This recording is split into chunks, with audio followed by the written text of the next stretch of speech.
పరిశుద్ధుని మన ప్రభువును లోకరక్షకుడైన యేసుక్రీస్తు కృపనామములో వందనాలు. దేవుని వాక్యాన్ని చూస్తున్నామండి. ఈ సమయం చాలా విలువైంది కాబట్టి వాక్యాన్ని ఖచ్చితంగా చాలా శ్రద్ధగా మనం చూసుకోవాలి. ఒకటి గుర్తుపెట్టుకోండి, ప్రతి మనిషి కూడా శరీరంలో ప్రాణం కలిగి ఉన్నప్పుడు తాను ఏం చేస్తాడో ఖచ్చితంగా తెలుస్తుంది. కానీ తాను చేసే ప్రతి పనికి ఖచ్చితంగా తానే ఉత్తరవాది. మనం చేసే ప్రతిదానికి ఎవరు సమాధానం చెప్పుకోవాలంటే మనమే చెప్పుకోవాలి. అందుకనే మనం అన్ని విషయంలో కూడా ఏం చేయాలంటే మనల్ని మనం పరిశోధన చేసుకోవాలి. మనం ఏం చేసుకోవాలంటే రైట్ ఆ రాగా ఖచ్చితంగా తెలుసుకోవాలి. ప్రతి మనిషి కూడా ఈ లోకంలో జీవిస్తున్నప్పుడు గుడ్డిగా నమ్మకుండగా, గుడ్డిగా త్రోవలో వెళ్ళకుండగా ఒకసారి వెనక్కి తిరిగి చూసుకుంటే మన జీవితం ఏమిటో, మన యొక్క విలువైన సమయం ఎక్కడ కేటాయిస్తాము, లేకపోతే మనము ఏ యొక్క పని చేస్తున్నామో ఆ పనికి ప్రతిఫలం ఏంటో ఖచ్చితంగా తెలుసుకోవాలి. ఆరాధనలో ఉన్నప్పుడు కానివ్వండి, ఒంటరిగా ఉన్నప్పుడు కానివ్వండి, ఒకసారి ఆలోచన చేసుకోవాలి. నేను చేసేది రైట్ రాదా, వాక్యానుసారమా కాదా, ఖచ్చితంగా మనల్ని మనం సరి చేసుకుంటేనే వాక్యానుసారంగా మనము ఉంటాము. అందులో దేవుడు మనకు తోడుగా ఉంటాడు. ఒకసారి చూద్దామండి, కీర్తనల గ్రంథము 120వ అధ్యాయం. కీర్తనల గ్రంథము 120వ అధ్యాయము 120వ అధ్యాయం స్తోత్ర శాఖ మొట్టమొదటి వచ్చిన ఒకసారి చూద్దాం.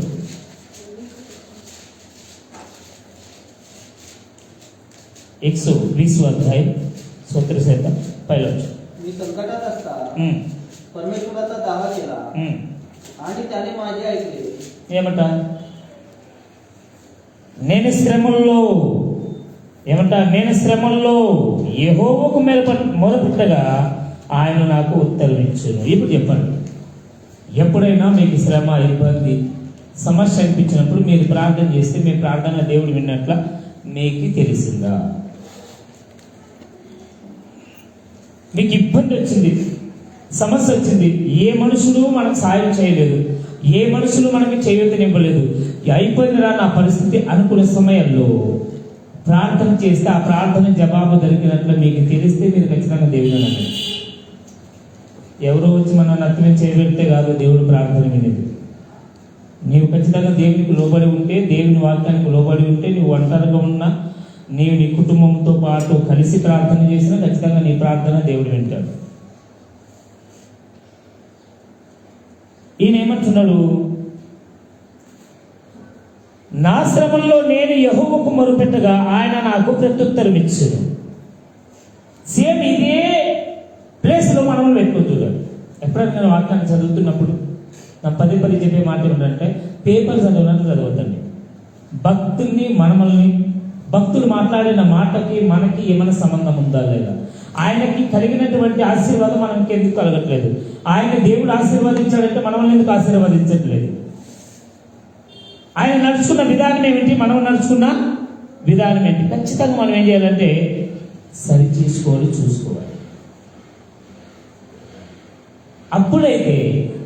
అప్పుడైతే వాళ్ళకు ఉన్నటువంటి తేడా, మనకున్నటువంటి తేడా మనకి ఏమవుతుంది, అర్థమవుతుంది. ఓహో, వాళ్ళ జీవితం ఇలా ఉంది కదా, వాళ్ళు ఇలా నడుచున్నారు కాబట్టి, వాళ్ళు ఇలా ప్రార్థన చేశారు కాబట్టి, లేక వాళ్ళ జీవితాన్ని ఇలా త్యాగం చేశారు కాబట్టి నేను కూడా అలాగే ఉంటే నా దేవుడు నాకు అలాగే ఆశీర్వదిస్తాడు అని మనకు అర్థమవుతుంది. మన అవసరతలో మాత్రమే దేవుడిని అడిగి, లేకపోతే మన యొక్క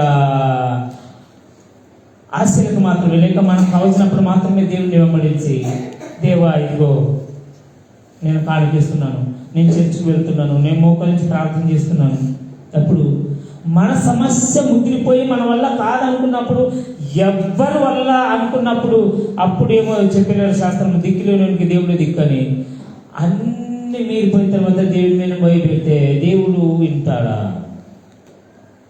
ఏదైనా కానీ ఒకటి గుర్తుపెట్టుకోండి, ప్రతి విషయం కూడా చిన్నగా ఉన్నప్పుడే సరి చేసుకోవాలి.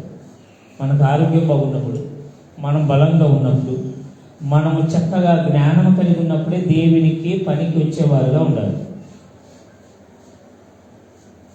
మనకి పనికిరాక, మన కుటుంబానికి పనికిరాక అంత అయిపోయిన తర్వాత కనుక దేవుని చేతులు పెడితే దేవుడు నిన్నేం చేస్తాడు? సపోజ్ మీకు అర్థం కావడానికి ఒక ఉదాహరణ చెప్తాను. మార్కెట్కి పోయి కూరగాయలు తెస్తాను. ఈరోజు తెచ్చుకున్నాను. ఒక 4 దినాలు వండుకోండి. తెచ్చినప్పుడు బాగానే ఉంది. అవి ఫ్రెష్గా ఉన్నప్పుడు వండుకొని తింటే మీకు పనికి వస్తుందా? మునిగిపోయిన తర్వాత వండుకొని తింటే పనికి వస్తుంది చెప్పండి. మీరే పైసలు పెట్టి కొనుక్కొచ్చిన 4 దినాలు లేట్ అయిన తర్వాత మునిగిపోతే పైసలు పెట్టి కొనుక్కొచ్చాం కదా అని వండుకొని తింటారా? ఏం చేస్తారు మీరు? మాట్లాడితేనే మీకు ఆ వాక్యం అర్థమవుతుందని నాకు తెలుస్తుంది. ఏం చేస్తారు? పారేస్తారు కదా. మరి మీరు పైసలు పెట్టేస్తారు కదా. దేవుడు కూడా తన స్వరక్తాన్నిచ్చి మనల్ని కొనుక్కున్న పనికి రాని వారుగా, మురిగిపోయిన వారుగా మనం ఉంటే మనం దేవుడు ఎలా యాక్సెప్ట్ చేస్తాడు? నీకున్న జ్ఞానం దేవునికి లేదా? మనిషికున్న తెలివి దేవునికి లేదా? 20 రూపాయల కేజీ టమాటా కానివ్వండి, వంకాయలు కానివ్వండి, బెండికాయలు కానివ్వండి, నీవే బాగా ఏరుకొని తెచ్చి ఇంత పెట్టుకొని మురిగిన తర్వాత నీవు కనబోయి దెబ్బలు బాలేస్తే నీవు ఈ లోకానికి వచ్చి ఇంకా దేవుడు నీకు సమయం ఇచ్చి నీవంతా చెడిపోయి మురిగిపోయి ఏమో పనికి రాకుండా పోయి, దేవా ఏ పనికి రాని పాత్ర నీవు బాగా చేయండి, ఏం చేస్తా చెప్పి తీసుకుపోయి దెబ్బలు బారైపోతే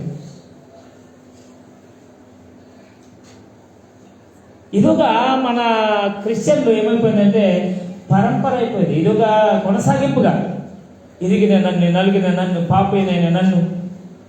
ఓకే, ఎప్పుడు ఏ పనికి రాకుండా నీ డేట్ ఎక్స్పైరీ అయిపోయి ఏ పనికి రాకుండా నీవే పనికి రాకుండా అప్పటికన్నా పోయి దేవుడికి ఇస్తే దేవుడు అంతా చీప. కడుపు కూటి కొరుకు అడుక్కొని తినే వాళ్ళు కూడా ఏదైనా బాగాలేదు చేస్తే పక్క పడేస్తారు. మరి మనం దేవుడు మన ప్రార్థన వినాలి, దేవుడు మన యొక్క ప్రార్థనకి జవాబు ఇవ్వాలంటే మొట్టమొదటిగా మనం సరి చేసుకోవాలి. దేవుడు తన రాజ్యాన్ని మనకి ఇవ్వాలన్నా ఏం చేయాలి? ఫస్ట్ మనం సరి చేసుకోవాలి. వాక్యాన్ని చదువుతున్నప్పుడు ఇలా ప్రార్థన విన్నారా? ఓకే, విన్నారు కదా. ఎందుకు విన్నారు? కారణం ఏమిటి? నా ప్రార్థన ఎందుకు ఎత్తలేదు? మీకు మళ్ళీ ఇక్కడికి వచ్చేద్దాం. ఒక మాట చూపిస్తుంది చూడండి. చాలాసార్లు చూస్తున్నారు, మరొకసారి చూద్దాం. యాకోబు పత్రిక 5వ అధ్యాయం. యాకోబు పత్రిక 5వ అధ్యాయం 17 వచ్చిన అనుకుంటా, 17 వచ్చిన అనుకుంటా. ఒకసారి చూద్దాం. యాకోబు పత్రిక 5వ అధ్యాయం ఒక వ్యక్తిని మనకు ఉదాహరణగా చూపిస్తాడు. ఏమన్నా? ఏలియా మన వంటి వాడై, మన పోలిక చొప్పున ఉన్నవాడై. నీకు 2 కాళ్ళు ఉన్నాయి, ఆయనకు 2 కాళ్ళు ఉన్నాయి, 4 కాళ్ళు లేవు. నీకు ఒక నత్తి, 2 కళ్ళు, చెవులు, ఎలాగైతే శరీరములు ప్రాణము కలిగి నీవు ఎలా ఉన్నావు అలాగనే ఉన్నాడు ఏలియా. ఈ మాట చాలా ఉదాహరణగా మనకు పనికొస్తుంది. ఏలియా మన వంటి వాడై, ప్రత్యేకమైన వాడు. ఏమన్నా ప్రత్యేకంగా చేయబడిన వాడా? ఎలి మాట దేవుడు విన్నారు కదా. మరి నీ మాట ఎందుకు వెళ్తలేడు? ఆయన ప్రవర్తన ఏంటి, ఆయన ఆలోచన ఏంటి, ఆయన ఆలోచన చేసిన విధానం ఏంటో మనం తెలుసుకోవాలి. ఎంత చక్కగా చెప్పారు చూడండి. మరొకసారి చదవాలి. ఫస్ట్ ఉంటా మాట. आपल्यासारखा स्वभावाचा माणूस होता. त्याने पाऊस पडू नये अशी आग्रहाने प्रार्थना केली आणि 3.5 वर्षे पृथ्वीवर पाऊस पडला नाही. ఏమంటున్నాడు? ఏలియా మన వంటి స్వభావం గల మనుషులై ఉండి వర్షింపకూడదని అతడు ఆసక్తితో ప్రార్థన చేయగా 3.5 సంవత్సరాల వరకు భూమి మీద వర్షం కురవలేదు. 3.5 సంవత్సరాలు వర్షం రాలేదంట. నేను గుర్తుని కూడమాడే నీ అంగడి వాళ్ళు నీ మాటకి. ఒరే నాన్న అంగడి పోయారంటే తాగిపోలేదు. దేవుడు మాట్లాడినాడు. ఎందుకు మాట్లాడినాడు చెప్పండి? వర్షం కురవకూడదంటే 3.5 సంవత్సరాలు అంటే మామూలు మాట చెప్పండి. ఆసక్తితో ఆయన నమ్మాడు. ఇదిగో నా దేవుడు నేను అడిగితే ఖచ్చితంగా చేస్తాడని నమ్మాడు. దేవునికి అనుకూలంగా ఆయన నడుచుకున్నాడు. ఇబ్బందులు వచ్చిన, సమస్యలు వచ్చిన, సంతోషమైన ప్రతి దాంట్లో కూడా ఏం చేశాడు? దేవునికి లోబడి నడుచుకున్నాడు. ఆయన మనిషి కదా, నీవు నేను మనిషి కదా. మరి నీ మాట నా మాట దేవుడు వింటలేడంటే ఒకసారి ఆయన ఎలియా యొక్క జీవిత చరిత్రాన్ని, మన జీవిత చరిత్రాన్ని పక్కన పెట్టి చూసుకోవాలి. ఏం కొదవయింది, ఏం తక్కువైంది? దేవా, ఎలియా గారి మాట విన్నావు కదా, మాలాంటి మనుషులే కదా, నా మాట ఎందుకు వింటలేవంటే ఆయన జీవితాన్ని, మన జీవితాన్ని పక్కన పెట్టి ఇదిగో ఈయన ఎలా నడిచాడు, నా జీవితం ఎలా ఉందని చూసుకుంటే మన జీవితాన్ని చూసి మనకి చిక్కు వేస్తే లాభం చేద్దాం. ఎప్పుడైతే వాక్యం మనకు అర్థమవుతుందో మన జీవితం ప్రారంభం కావాలి మార్పుకి. దినదినం మనమును మనం మార్చుకోవాలి. దినదినము మనము కొత్తగా కనపడాలి. బైబిల్ వాక్యం చదువుతున్న కొద్దీ, బైబిల్ వాక్యాన్ని అర్థం చేసుకుంటున్న కొద్దీ మన జీవితంలో మార్పు రావాలి. అప్పుడైతే మనకు పనులు జరుగుతాయి. ఏమంటున్నాడు కింద చూడండి, అత్రోచలు అంటున్నాడు చూడండి. त्याने प्रार्थना केली तेव्हा आकाशाने पाऊस पाडला आणि भूमीने आपले फळ उचलले. ఏమంట?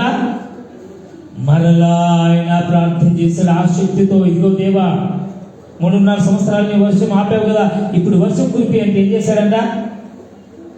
వర్షం ఇచ్చేసింది. ఆకాశం వర్షం ఇచ్చును, ఆ వర్షం పడవగానే భూమి తన ఫలాన్ని ఇచ్చేసింది.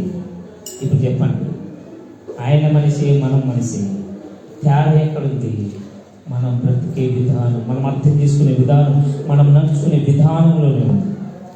ఆయన మాట విన్న దేవుడు మన మాట వింటాడు అని చెప్పడానికే ఆయన మన వంటి మనుషుడై ఉండేను అని చెప్పేశాడు. ఆయన ప్రత్యేకించబడిన వాడు కాదు, ప్రత్యేకంగా పై నుండి దిగి వచ్చిన వాడు కాదు. ఆయన తల్లి గర్భంలో నుండి మనలాగే ఈ లోకానికి వచ్చినవాడు. ఆయన మాట విన్న దేవుడు నీ మాట నా మాట కూడా వింటాడు అనడానికి రుజువు ఇది. ఎప్పుడు వింటాడు?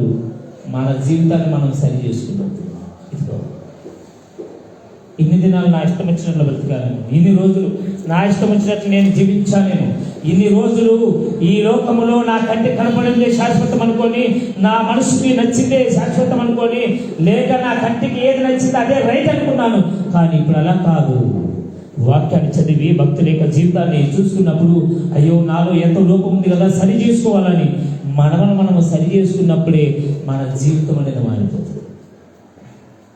ఈ లోకంలో కాదు, ఈ లోకాన్ని వదిలేసిన తర్వాత కూడా ఆయనతో శాశ్వతంగా మనం ఉండాలి అంటే, ఆయనతో శాశ్వతంగా మనము జీవించాలి అంటే ఏం చేయాలి?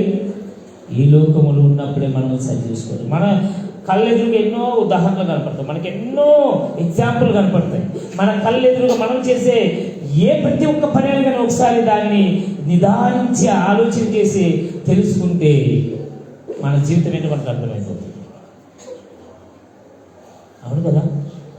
ఏ పనికిరాన్ని నేను ఆయన వాడుకుంటలేను, ఏ మునిగిపోయిన వస్తువుని నా యొక్క జీవితంలో ఉంచుకుంటలేను.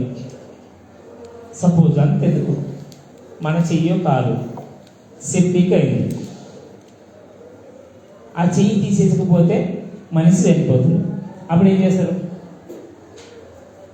చెప్పండి. నీ చెయ్యి అయినా నీ కాలైనా తీసేయక తప్పదు. షుగర్ ఉన్న వాళ్ళకి బాగా తెలుసు. ఏం చేస్తారు? మరి నీ శరీరమే కదంటే దానివల్ల నీ శరీరం మొత్తానికి నాశనము. ఒక చెయ్యి వల్ల నీ శరీరం మొత్తం, నీ బాడీ మొత్తం కూడా విసిరిగిపోయి ఏమైపోతుందంటే చచ్చే ప్రమాదం ఉంటుంది. కాబట్టి చెయ్యి కాలు తీసేస్తారు. అప్పుడు అర్థం చేసుకోవాలి, నా శరీరమైనా, నా శరీరంలో ఉన్న ఒక అవయవమైనా పనికి రాకపోతే తీసి పక్క వారేస్తాం కదా. నేను నా దేవుని ఎదురుగా నిలబడినప్పుడు పనికి రాకపోతే నన్ను ఎట్లా పెట్టుకుంటాడు అని అర్థం చేసుకోవాలి.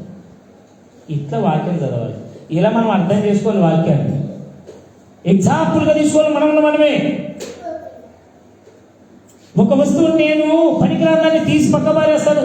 పనికిరాందాన్ని తీసి చెత్తలో పారేసినప్పుడు నా దేవుని ఎదురుగా పనికి రాకపోతే ఎందుకు తీసివేయడు అని ఆలోచన చేసుకోవాలి. ఖచ్చితంగా చూడండి, మనం ఒకసారి ముందుకు చూద్దామండి. కీర్తనల గ్రంథము 120 అధ్యాయం 2వ వచనం.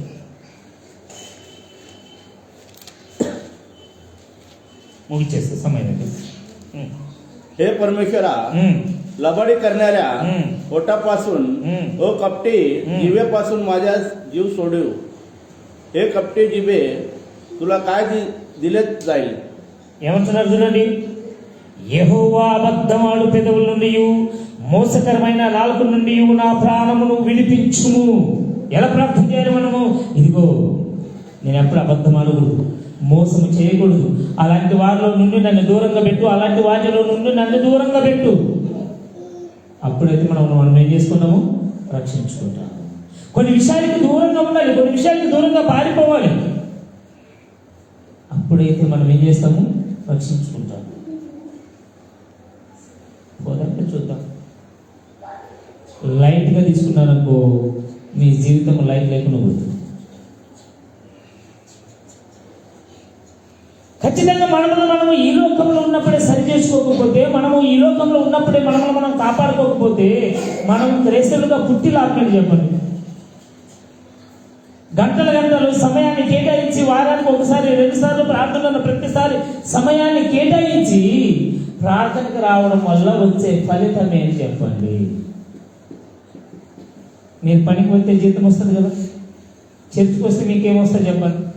ఎప్పుడైనా ఆలోచన చేశారా? ఇదిగో ఈరోజు నేను చర్చికి పోతాను, నాకు నా దేవుడు ఇది ఇస్తాడు, చర్చికి పోయిన ఈ సమయాన్ని ఇంత కేటాయించినందుకు నా దేవుడు ఇదిగో ఈ ప్రతిఫలం ఇస్తాడు అని ఎప్పుడైనా భావించారా? అలా భావిస్తేనే రావాలి. ఏమో అందరు పోతారు కాబట్టి నా పోతాను, సండే ఉంది కాబట్టి పోతాను, క్రైస్తవ కుటుంబంలో పుట్టాను కాబట్టి పోతాను అని వస్తే లాభం ఉంది. అందరూ పోతారు పనికి, నీ పోతావు కదా, సాయంత్రంగా ఏం చేస్తావు? పని పైసలు అడుగుతావా లేదా? కొంతమందికి వారానికి వస్తాయి, కొంతమంది నెలకు వస్తాయి, కొంతమందికి రోజుకి వస్తాయి. చేసిన ప్రతి దానికి ఇంతని పైసలు కేటాయిస్తారా లేదా? ఇస్తారు కదా, తీసుకుంటారు కదా. వద్దండి మా పని చేస్తాం, ఫ్రీగా మీరే పెట్టుకొని అంటారా? అనేవారు ఎవరైనా ఉన్నారా? లేదు. పని చేస్తేనే ఇల్లు గడుస్తుంది, పైసలు వస్తేనే ఇల్లు గడుస్తుంది. అందుకే ఇది మనకు ఇష్టం లేకపోయినా పని చేస్తుంది తెలుసా. కొన్నిసార్లు మనకి ఇష్టం లేని పని చేస్తాం, అది కష్టమనిపించిన చేస్తాం. ఎందుకు? ఆ పైసా రాకపోతే మన కుటుంబం నడవదు, ఆ పైసా రాకపోతే మన యొక్క పోషణ నడవదు. కాబట్టి మరి చర్చకు వస్తున్నప్పుడు ఏ ఫలితం లేకపోతే లాభం ఏంటి?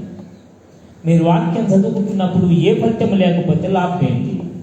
మీరు ప్రార్థన చేసుకుంటున్నప్పుడు దానికి ఏ ఫలితం లేకపోతే లాభం ఏంటి? అనుకున్నాను ఎప్పుడైనా, నేను ప్రార్థన చేస్తే నాకు వచ్చే ఫలితం ఏమిటి? నేను చర్చికి పోతే నాకు వచ్చే ఫలితం ఏమిటి? నేను వాక్యాన్ని చదువుకుంటే నాకు వచ్చే ఫలితం ఏమిటి?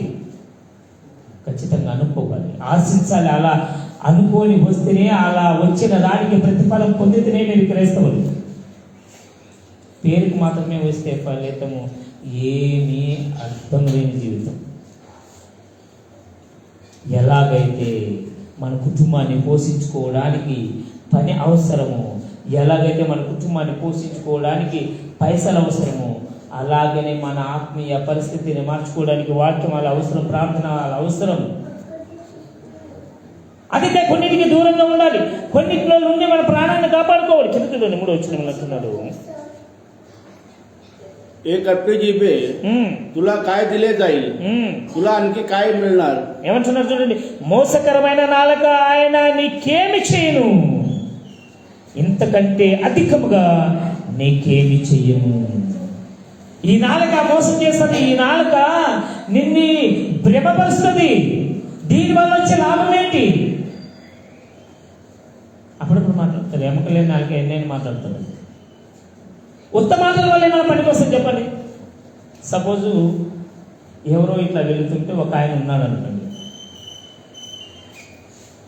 బాగుంది, సంతోషంగా ఉంది, ఎంజాయ్ చేయి అన్నాం అనుకోండి, ఏమన్నా వారికి ఫలితం వస్తుంది చెప్పండి? మనకు తోచినంత సహాయం ఇచ్చి, ఇదిగో తీసుకో, దీన్ని బట్టి ఇది కొనుక్కో, దీన్ని బట్టి ఇది తిని అంటే మనకి లాభం ఉంటుంది. అంతేనా? ఉత్తమ మాట వల్ల ఏమన్నా లాభం వస్తుంది చెప్పండి? ఉత్తమ మాట వల్ల ఎవరికి ఏ ప్రయోజనం లేదు. క్రియ కావాలి, క్రియ చాలా అవసరం, పని అవసరం. మీరు ఎవరు చేరుకన్నా లేకపోతే ఎవరు ఇంటికన్నా లేకపోతే మీరు చేసే పని కదా పోయి దర్జగా కుర్చీ మీద కూర్చొని సాయంత్రం కానీ పదరేయండి అని చెప్పండి, ఏమంటారు? ఇస్తారా? ఏమంటారు? చూస్తారు ఒక గంట అర్ధగంట సాయంత్రం వరకు అని జరుగుతుంది. ఇదేనేమన్నా నీ అబ్బిల్లు అనుకుంటా అంటారా కదా. మనం చర్చకొచ్చి ఏ ఫలితం లేకపోతే, ప్రార్థన చేసి ఏ ఫలితం లేకపోతే దర్జాగా ఉండడము, వేడుకొని మన ఇష్టానుసారంగా ఉండడము, లాభం ఏంటి? ప్రతిఫలం ఏమిటి? ఎప్పుడైనా నేను గుర్తుపెట్టుతాను, మనం ప్రార్థన చేసిన ప్రతిసారి ఆ ప్రార్థనకి ప్రతిఫలం ఖచ్చితంగా కావాలి. మన వాక్యాన్ని చదువుకుంటున్నప్పుడు ఆ వాక్యానికి కావాల్సినటువంటి ప్రతిఫలం కావాలి మనకి. ఇదిగో ఒక భక్తుడి గురించి నేను నేర్చుకున్నాను, ఆ భక్తుడు ఎలా నడుచుకున్నాడో, ఆ భక్తుడు ఎలా జీవించాడు, నేను కూడా అలా జీవించాలి. ఆ భక్తుడికి ఇచ్చినటువంటి ఆశీర్వాదం నాకు రావాలి, ఆ భక్తుడికి ఇచ్చినటువంటి జీవితాన్ని నా దేవుడు నాకు ఇవ్వాలి అని మనం ఆశ కలిగి ప్రార్థన చేయాలి. ఆశ గల ప్రతిఫలాన్ని దేవుడు ఏం చేస్తాడు? తృప్తిపరుస్తాడు. ఎప్పుడైనా కానీ మనం ఎంతమంది ఉన్నాము, ఎలా ప్రార్థన చేశాము, ఎందుకు ప్రార్థన చేశాము ఖచ్చితంగా తెలుసుకోవాలి. నువ్వు ఒక్కడున్నావా, ఇద్దరున్నావా, ఏ సందర్భాన్ని బట్టి ప్రార్థన చేస్తావు, ఆ ప్రార్థన దేవుడు విన్నాడా లేదా ఖచ్చితంగా మనం తెలుసుకోవాలి, గుర్తించాలి. మన ప్రార్థన మనకే నమ్మకం లేకపోతే ఇతర వాళ్ళ గురించి మనం ఏం ప్రార్థన చేస్తాం చెప్పండి. నేను చేసిన పనికి నీకే పైసలు రాకపోతే నీ జోలికి ఇంకోరు కావాలి, వాళ్ళకి ఏమి ఇస్తారు పగలు చెప్పండి. ఖచ్చితంగా మన జీవితాన్ని ప్రతి భక్తును ఇక జీవితం పక్కన చూసుకోవాలి. ఇదిగో ఈయన పాపం చేశాడు, ఈయన జీవితం ఎందుకు నాశనమైంది, ఈయన తన ఇష్టానుసారంగా నడిచాడు, ఆయన జీవితం ఎలా నాశనమైంది, ఈయన వాక్యానుసారంగా నడిచాడు, ఆయన జీవితం ఎందుకు మారిపోయింది, ఈయన ఎందుకు నిత్యరాజ్యంలో ఉన్నాడు. ప్రతి ఒక్క క్యారెక్టర్కి పక్కన మన జీవితాన్ని పెట్టుకోవాలి, పక్కన మనం ఊహించుకోవాలి. మన జీవితంలో జరుగుతున్న విషయాల్ని పక్కన పెట్టి వాళ్ళకి మనకు తేడా ఏంటో చూసుకొని మనం ఏం చేసుకోవాలి, సరి చేసుకోవాలి. ఉత్త నాలుగుతో మాట్లాడుతూ వచ్చే పని ఏముండదు. క్రియ చాలా అవసరం. క్రియ లేకపోతే లాభం లేదు, పని కావాలి. మూవ్ చేస్తా. లాస్ట్ ఒక మాట చూడండి.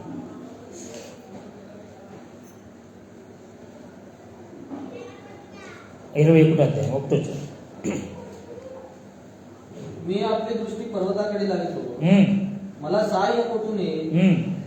आकाशाचा व पृथ्वीचा निर्माण करता जो परमेश्वर त्याच्यापासून मला सहाय्य येते. तू तुझा पाय कदापि डळू देत नाही, तुझ्या रक्षकाला झोप लागत नाही. ఏమంటున్నారు చూడండి. కొండల తట్టు నా కనులెత్తుచున్నాను, నాకు సహాయము ఎక్కడి నుండి వచ్చును? యెహోవా వలనే నాకు సహాయము కలుగును. ఆయన భుజము, ఆయన భూమాకాశములు సృజించిన వాడు, ఆయన నీ పాదములను తొట్టిల్లనీయుడు. నిన్ను కాపాడువాడు కునకుడు నిద్రపోడు, ఇజ్రాయేలును కాపాడువాడు కునకడు నిద్రపోడు. మన మనసులు ఇచ్చినా ఇవ్వకపోయినా, మనసులు సాయం చేయకపోయినా ఏం చేయాలి? దేవుని తట్టు మన యొక్క గురి ఉండాలి, దేవుని తట్టు మన యొక్క లక్ష్యం ఉండాలి. దేవుని మాత్రమే మనం అడగాలి. అలా అడగాలంటే ఇంతమందికి ఇచ్చిన దేవుడు మనకెందుకు ఇవ్వడని మనం సరి చేసుకోవాలి. అప్పుడైతే మనకి ఏది కూడా కొదవలేదు. దేవుడు ఏమన్నాడు తెలుసా? ఇదిగో మీ తట్టు నా చేతులు చాపి ఉన్నాను, మీరు నా తట్టు చేతులు చాపండి. మీరు చాచిన ఎడలా, నా చేయి మీ చేయి కట్టిన ఎడలా మిమ్మల్ని లేవనెత్తి ఉన్నతమైన స్థానంలో ఉంచేది. సపోజ్ ఎవరైనా కింద పడ్డారనుకోండి, మీరు పోయి లేపడానికి చేయిస్తారు. ఆయన చేయకపోతే ఎలా లేపుతారు చెప్పండి? పడ్డవాడు చేయిస్తేనే కదా మనము ఆయన పట్టుకొని లేపగలుగుతాం. మీరు చేయి చాపి చాపి చాపి ఏం చేస్తారు? పడితే పోరా మేము పోతాం. మనము కూడా దేవుణ్ణి అలాగనే మన చేయి ఆయన చేయిలో ఉంచి, ఇదిగో ఇంతవరకు నేను నా ఇష్టానుసారంగా ఉన్నాను, ఇంతవరకు నా జ్ఞానం ఎలా ఉందో అలాగే ఉన్నాను, ఇంతవరకు నా కంటి కనపడింది ఇదే శాశ్వతం అనుకొని ఇలాగే ఉన్నాను. ఎప్పుడు అలా కాదు. నన్ను నేను నీకు సమర్పించుకుంటాడు. నన్ను నేను నీ ఇష్టానుసారంగా నడవడానికి పూర్తిగా సమర్పించుకుంటున్నాను. ఇకపైన నా జీవితం ఎలా ఉండాలో నీ మాటలు చూసి నీ భక్తులు ఎలా నడుచుకున్నారో అలా నడుచుకోవడానికి నన్ను సరిచేయమని ఖచ్చితంగా ఏం చేయాలి? అడగాలి. ఒక వస్తువు తయారు చేయబడాలంటే ఖచ్చితంగా దానికి ఏం కావాలి? దెబ్బలు కావాలి. ఇప్పుడు కిటికీ తయారు కావాలంటే ఏం చేస్తారు? దాన్ని బాగా కోసి చెక్కి శుభ్రం చేసి ఎన్నో రకాలుగా అది నలకొట్టబడి వెనకొట్టబడితే అప్పుడు అది ఒక విలువైన వస్తువుగా తయారవుతుంది. మనం కూడా అంతే, ఏ కష్టం లేకుండా సరి చేయబడలేము. అందుకని జాగ్రత్త. మనం క్రైస్తవులుగా అయినందుకు దేవుని యందు ఎంతో ఆనందంగా ఉన్నందుకు ధనులు. కానీ మనము చేస్తున్న ప్రతి పని దేవునికి ఇష్టమా లేదా, వాక్యానుసారంగా ఉన్నామా లేదని ఖచ్చితంగా మనం ఏం చేయాలి? మనల్ని మనం సరి చూసుకోవాలి. మనల్ని మనం ఒకసారి రిపీట్గా మనల్ని మనం ఏం చేయాలి? వెనక్కి తిరిగి చూసుకోవాలి. నా జీవితం వాక్యానుసారం ఉందా లేదని. ఇలా ఉండడానికి దేవుడు మన అందరూ యొక్క హృదయంలో వాక్యాన్ని భద్రపరిచి నడిపించిన కాక వచ్చిన ప్రార్థన కలుగుతుంది. మహాపరిశుద్ధుడైన నా దేవా, మీ ఘనమైన పద్ధతి నమస్కారం. ఇదిగానైనా మరి ఇంతవరకు కొన్ని విషయాలు నేర్చుకున్నాము, విన్నాము నాన్న. మరి మీ పిల్లలు విన్న ప్రతి మాటని విడిచిపెట్టుకున్నట్లు భద్రంగా నా కృప మరి తమ హృదయంలో భద్రపరుచుకొని ఈ లోకంలో జీవించున్నప్పుడు మమ్మల్ని మేము సరి చూసుకొని వాక్యానికి లోపరుచుకొని వాక్యానుసారంగా జీవించడానికి మీ కృప చూపించండి, మీ కాపుదలలో దయచేయండి నాన్న. మరి ఈ లోకంలో నా కృప మరి ఎంతోమంది భక్తులు తమ యొక్క జీవితాన్ని మీకు అర్పించి నాన్న మరి ఈ లోకంలో వదిలేసిన మరుక్షమే మీతో పాటు ఉన్నారు. మేము నా ప్రభా మరి నరకానికి వెళ్ళిపోకున్నట్టు మమ్మల్ని మేము సరి చేసుకుని వాక్యానుసారంగా జీవించేలాగా నా ప్రభా మరి వాక్యానికి లోబడి జీవించేలాగా మమ్మల్ని మేము నా ప్రభా మరి మీకు అప్పచెప్పుకొని నడవడానికి సహాయం చేసి నడిపిస్తారండి. యేసుక్రీస్తు శ్రేష్టమైన నామములో అడిగి విడిపించిన ప్రభు తండ్రి, ఆమేన్. Thank you. గాడ్ బ్లెస్ అందరికీ.